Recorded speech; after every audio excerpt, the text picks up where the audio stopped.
El 8 de septiembre de 2025, los cielos sobre Ucrania temblaron y, en cuestión de segundos, cientos de tanques norcoreanos y miles de soldados irrumpieron en territorio ucraniano. La invasión, cuidadosamente planificada, se derrumbó en un caos absoluto. Los drones suicidas, encargados de liderar el asalto, explotaron prematuramente en muros de fuego. Los tanques T-90, alguna vez símbolos de poder, fueron destrozados por minas invisibles. El casco de un vehículo blindado fue lanzado al aire y aterrizó boca abajo, con su tripulación sin posibilidad de escapar.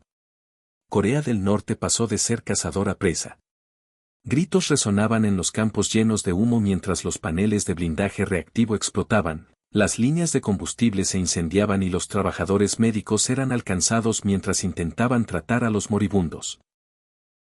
Un joven conscripto norcoreano, recién salido de la escuela, salió arrastrándose de un vehículo blindado en llamas, solo para ser incinerado por una segunda explosión minutos después.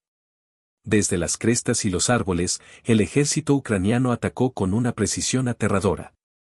No había lugar para reagruparse, no había cobertura aérea, no había segundas oportunidades. Esto no era una pelea justa. Era una trampa. Y los norcoreanos corrieron hacia ella ciegamente. Y bajo el fuego, llegó el silencio. Un silencio que solo se produce tras cientos de muertes. ¿Qué causó que el ejército norcoreano fallara tan estrepitosamente? ¿Cuál fue la trampa? Acompáñame y descúbrelo. A las 6:40 de la mañana del 8 de septiembre de 2025, imágenes satelitales revelaron una visión escalofriante sobre el este de Ucrania. Una enorme columna blindada, más grande que cualquier cosa vista desde las primeras semanas de la guerra, avanzaba hacia el oeste desde una base rusa capturada en la región de Donetsk. Pero esta vez, los tanques no eran rusos. Eran norcoreanos. Las marcas en los cascos lo confirmaban. Pyongyang se había unido a la lucha. Desde ese momento, Ucrania supo que no enfrentaba solo otra escaramuza. Se enfrentaba a una invasión a gran escala lanzada por un régimen al otro lado del mundo. Liderando el ataque había 80 drones suicidas, volando bajo y rápido, programados no para observar, sino para explotar. Cada uno llevaba suficiente carga explosiva para destruir búnkeres y abrir cráteres en acero reforzado. Volaban como un enjambre de langostas de acero, despejando el camino para lo que venía después, 60 tanques de batalla T-90, 40 transportes blindados de tropas y más de 800 soldados de infantería de élite. La columna avanzaba estruendosamente en formación cerrada, calculada, ensayada y letal. Era la primera vez que Corea del Norte desplegaba un grupo de ataque mecanizado completamente integrado en suelo extranjero. Y no venían a negociar. Analistas occidentales estimaron el costo de la fuerza en más de $370 millones, una suma impensable para un país bajo sanciones internacionales. Pero eso era parte del mensaje. Corea del Norte no solo estaba respaldando a Rusia, estaba enviando una onda expansiva a través del flanco este de la OTAN. Creían que Ucrania estaba débil, expuesta, tambaleándose. Pero Ucrania no estaba dormida. Bajo la superficie, algo mucho más devastador ya había sido preparado. Antes de descubrir qué es, dime desde qué parte del mundo estás viendo esto. Ahora, veamos lo que Corea del Norte está a punto de enfrentar. Lo que los tanques norcoreanos no podían ver, y lo que sus drones no detectaron, era el terror silencioso que yacía a solo pulgadas bajo la superficie. 3 millas cuadradas de tierras de cultivo al oeste de su avance habían sido transformadas meticulosamente en una zona de muerte. Bajo el mando del general Mykolaichenko, la 93. Brigada Mecanizada de Ucrania había pasado 17 noches consecutivas preparando el terreno para una de las operaciones defensivas más peligrosas de toda la guerra. Enterradas bajo campos de trigo, caminos de aldeas y zanjas de riego había entre 40 y 200 minas antitanques, suficientes para inutilizar una división blindada completa. Pero no era la cantidad lo que hacía la trampa mortal. Era la precisión. Las minas no estaban dispersas, estaban dispuestas en zonas de muerte superpuestas con placas de presión alternadas, sensores infrarrojos y sísmicos. Se dejaron deliberadamente carriles seguros estrechos para atraer a los conductores enemigos hacia una falsa confianza.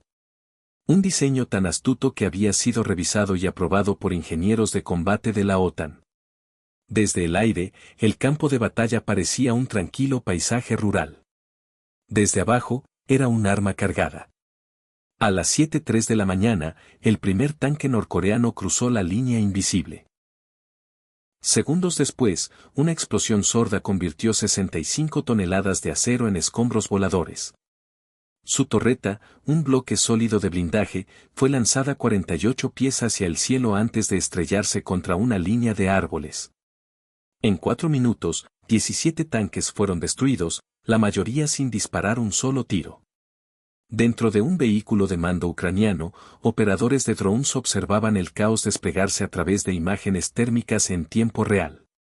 Cada explosión era marcada en tiempo real, con coordenadas actualizadas. Los drones volaban silenciosamente arriba, proporcionando nuevos datos cada 12 segundos. Pero entonces, el desastre estuvo a punto de golpear. Un camión de suministros ucraniano que transportaba cargas de repuesto para las baterías de los drones se desvió al leer mal su punto de referencia GPS. Se acercó a 6 pies de la capa exterior del campo de minas. Si hubiera desencadenado una reacción en cadena, toda la trampa podría haber detonado prematuramente, convirtiendo meses de preparación en un fracaso catastrófico. Un operador de drones gritó por los comunicadores. El conductor del camión pisó los frenos justo a tiempo. El polvo se asentó. El desastre fue evitado. Fue un recordatorio inquietante, en la guerra moderna, incluso la genialidad camina por el filo de una navaja. Pero Ucrania mantuvo la línea. Y Corea del Norte, cargando ciegamente hacia lo que creía era terreno abierto, ahora estaba derramando metal, aceite y vidas en un paisaje diseñado para consumirlos. Y esto era solo el comienzo. Por favor, dale me gusta, suscríbete y únete a mí mientras presenciamos las armas de destrucción masiva de Corea del Norte. A las 7:15 de la mañana, solo 12 minutos después de que el primer tanque norcoreano estallara en llamas, Ucrania desató su segundo acto. Esta vez, el suelo no explotó.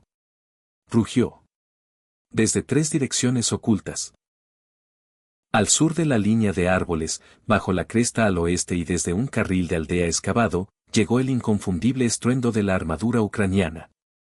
32 tanques T-84 Oplot avanzaron a 45 millas por hora, sus blindajes compuestos de cerámica brillando bajo el sol naciente.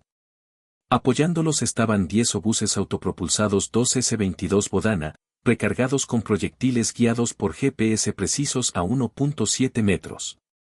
En sus flancos, plataformas móviles antiaéreas se erizaban con cañones rotativos, esperando lo que venía desde arriba. Las fuerzas norcoreanas, aturdidas por la destrucción del campo de minas, se apresuraron a reposicionarse. Las torretas de los tanques giraban torpemente, los soldados desmontaban bajo presión y las señales de radio se superponían en el caos. Pero era demasiado tarde. El contraataque ucraniano no era solo una reacción, era un ataque de pinza preplanificado puesto en marcha en el momento en que detonó la primera mina. En los primeros 90 segundos, 9 tanques norcoreanos más fueron destruidos por impactos directos. Un proyectil de Oplot atravesó 2 transportes blindados con un solo disparo. El casco del segundo vehículo se incendió antes de que siquiera dejara de moverse. Sobre el campo de batalla, 33 drones suicidas norcoreanos sobrevivientes, aquellos que no habían detonado en el empuje inicial, comenzaron a descender hacia los tanques ucranianos en un último intento de represalia. Pero Ucrania estaba lista. Montados en ambos flancos de cada punta de lanza blindada estaban los cañones rotativos Sval-6, monstruos antiaéreos de 6 cañones capaces de disparar 4.000 rondas por minuto. Guiados por adquisición de objetivos infrarrojos y estabilizados en monturas giroscópicas, estos cañones convirtieron el cielo en un triturador de carne. En 4 minutos, 47 de los 53 drones totales fueron destrozados en el aire. Algunos explotaron a solo 30 pies sobre las torretas de los tanques ucranianos, pero sus conos de explosión fueron redirigidos inofensivamente hacia el cielo por los paneles de blindaje reactivo de los tanques, diseñados para absorber y desviar explosiones hacia arriba. Los 6 drones restantes perdieron la señal o fueron desviados por interferencias de guerra electrónica. Los sistemas Buk M1 de Ucrania inundaron las ondas con señales GPS falsas, engañando a los drones para que se desviaran hacia colinas vacías y graneros abandonados. Luego llegó la artillería. Desde una cresta a 600 metros al este de la principal zona de muerte, los obuses ucranianos abrieron fuego contra las unidades norcoreanas en retirada. Los proyectiles impactaron con espoletas de proximidad de 3 metros, explotando justo encima de las tropas y camiones de carga que huían. Un impacto directo cortó una línea de combustible, encendiendo una bola de fuego que envolvió 3 vehículos médicos en segundos. El comandante de tanques ucraniano Vadim el Lobo K, observando el espectáculo desde una cámara en el casco, lo dijo claramente: no se retiraron. Se evaporaron. A las 7:31 de la mañana, apenas 16 minutos después de que comenzara la emboscada, el frente había cambiado. Lo que había comenzado como una ofensiva relámpago ahora era un colapso.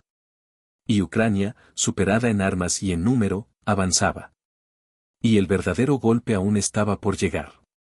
Lo que sucedió a continuación sellaría el destino de Corea del Norte en esta región y sacudiría su cadena de mando hasta el núcleo. A las 7:35 de la mañana, la punta de lanza de Corea del Norte estaba rota, sus vehículos blindados reducidos a restos fundidos y su enjambre de drones aniquilado en los cielos. El campo de batalla crepitaba con silencio de radio. Y fue entonces cuando comenzó el golpe final. La Operación Garra de Hielo, una maniobra clasificada que llevaba meses en preparación, ahora estaba en marcha.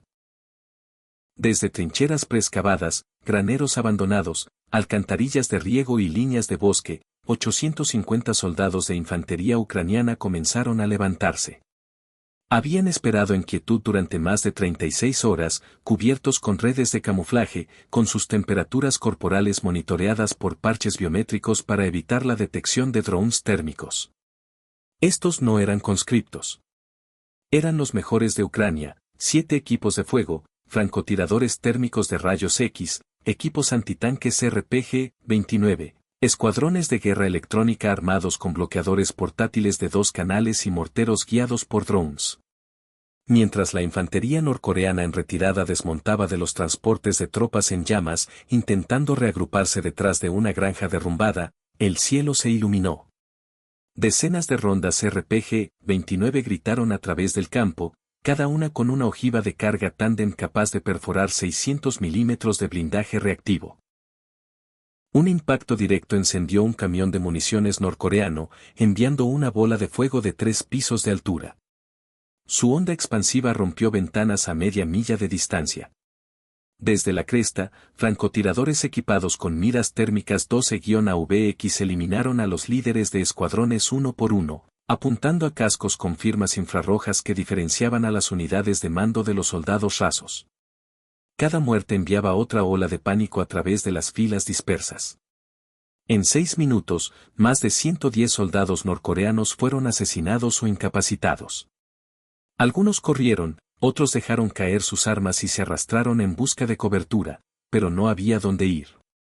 Horas antes, la tercera unidad de reconocimiento aerotransportado de Ucrania se había infiltrado en los flancos traseros a través de túneles de drenaje abandonados de la era soviética.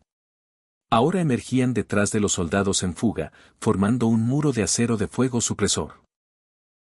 Atrapados entre las llamas que avanzaban y una soga que se apretaba, el batallón norcoreano fue destrozado por ambos lados. Entonces, en medio del humo y la sangre, llegó el momento que nadie esperaba. Dentro de un vehículo de mando norcoreano colapsado, medio enterrado bajo un pino en llamas, los médicos ucranianos encontraron a un oficial herido, con el uniforme rasgado, el rostro ensangrentado, pero las botas limpias. Colgada de su hombro estaba un dispositivo de comando GPS ruso, aún operativo. Un escáner biométrico confirmó su identidad, el coronel Kim Un-ho, comandante del 42º Regimiento Blindado de Corea del Norte. Había intentado hacerse pasar por un soldado raso herido, pero un sargento ucraniano de vista aguda notó una gorra de campaña forrada de satén escondida bajo su chaleco, un artículo de oficial. En minutos, fue atendido, inmovilizado y evacuado bajo escolta de helicóptero. En su posesión había SSDs encriptados, órdenes de batalla completas para las próximas 72 horas y mapas de repliegue para 4 regimientos norcoreanos posicionados cerca del frente de Azov. Analistas ucranianos lo llamarían más tarde la captura de campo de batalla más valiosa desde que comenzó la guerra. Pero en ese momento, mientras el coronel era elevado bajo la sombra de los rotores, lo que más importaba no era lo que llevaba. Era el hecho de que era el último hombre en pie. A las 8:05 de la mañana, solo 85 minutos después de que el primer tanque norcoreano cruzara la línea, la ofensiva había colapsado por completo. Las cifras eran asombrosas: 42 vehículos blindados